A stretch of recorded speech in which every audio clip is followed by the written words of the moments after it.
Good evening dear friends.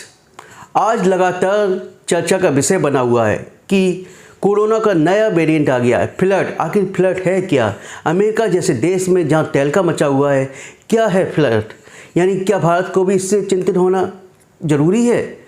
क्या भारत के लिए भी चिंता का विषय हो गया है? आज इन्हीं सब पे हम चर्चा करेंगे कि फ्लड आखिर है क्या। चलिए स्टार्ट करते हैं। देखिए, फ्लड जो है, पहले आपको मालूम होना चाहिए कोविड-19 है ना। इससे आपको मालूम है कोविड-19 वायरस आया था। क्या आया था? कोविड-19। ठीक है। कोविड-19 का जो वेरिएंट था वो ओमिक्रॉन था। क्या था? ओमिक्रॉन। और ओमिक्रॉन का ही एक सब वेरिएंट है, इसी का ही सब वेरिएंट है KP.2। ठीक है। यानी कि ओमिक्रॉन का ही सब वेरिएंट क्या है? KP.2। इसी का निकनेम है फ्लड।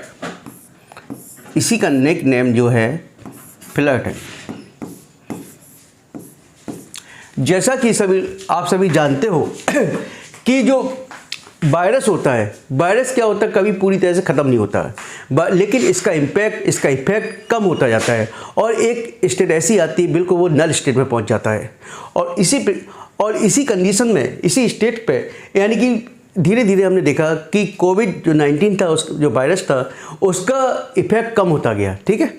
लेकिन वायरस जो होता है अपना वेरिएंट डेवलप करता रहता है और उसी क्रम में जो उसका मेन वेरिएंट था ओमिक्रॉन, और उसी क्रम में उसने KP.2 सब वेरिएंट डेवलप किया। ठीक है। लेकिन है तो ये कोरोना का वेरिएंट। ठीक है। तो इसलिए अभी चिंता का विषय बना हुआ है अमेरिका। देखिए, अमेरिका,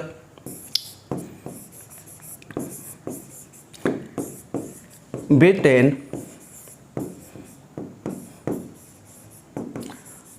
ठीक है, साउथ कोरिया से सर्कुलेट होते हुए नवंबर 2023 में भारत में भी लगभग 250 KP.2 केस थे। कितने थे? 250। लेकिन 14 मई, यानी कि अभी 3 दिन पहले ही, 14 मई 2024 को इसके केस हो गए 679 केस। ठीक है। और ये सबसे ज़्यादा महाराष्ट्र में थे। कहाँ थे? महाराष्ट्र में।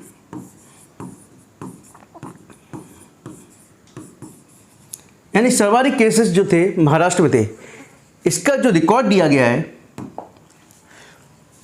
ये आंकड़े जो प्राप्त किए गए हैं, इंडिया की बायोटेक्नोलॉजी डिपार्टमेंट की लैब है, टेक्नोलॉजी की लैब है इंसाकॉक।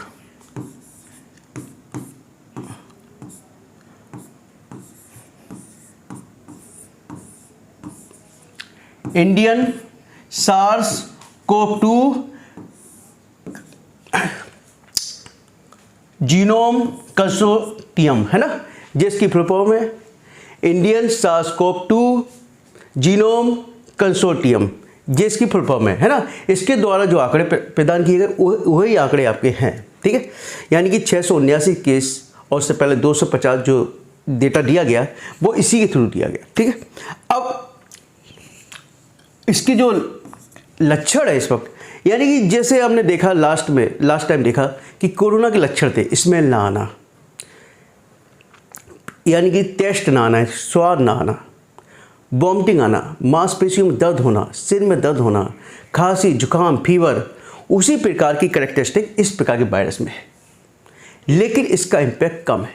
क्या है? इसका असर कम है। लोगों को फील नहीं हो रहा है, लेकिन असर है, लेकिन कम है। याद रखिए, वही सेम कैरेक्टरिस्टिक है। लेकिन तब भी इस संदर्भ में जो स्पेशलिस्ट है उनका मानना है, जिनकी एज 60 से एबव है, 60 प्लस है। एक्चुअली क्या है, इम्यूनिटी पावर के ऊपर डिपेंड करता है। जिनकी इम्यूनिटी पावर कम है उन पर ये इम्पैक्ट अधिक पड़ सकता है। 60 प्लस है। ठीक है।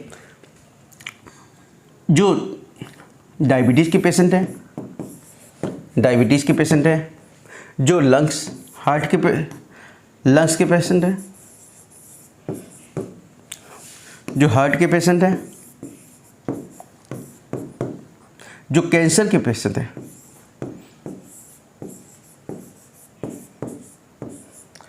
उन सभी पर इसका इम्पैक्ट ज़्यादा पड़ता है। ठीक है, कितना समझा? लेकिन अब ये तो आपने कैरेक्टरिस्टिक्स समझा, ठीक है, और किन पे इम्पैक्ट पड़ रहा है। लेकिन ऐसा उसमें है क्या वायरस में, जो आपका KP.2 वायरस है, इसमें ऐसा है क्या? एक्चुअली ये वायरस जो है जब मनुष्य की बॉडी में प्रवेश कर जाता है तो क्या मनुष्य के अंदर एंटीबॉडी बनती है। क्या होती है? एंटीबॉडी होती है। मनुष्य के अंदर एंटीबॉडी होती है।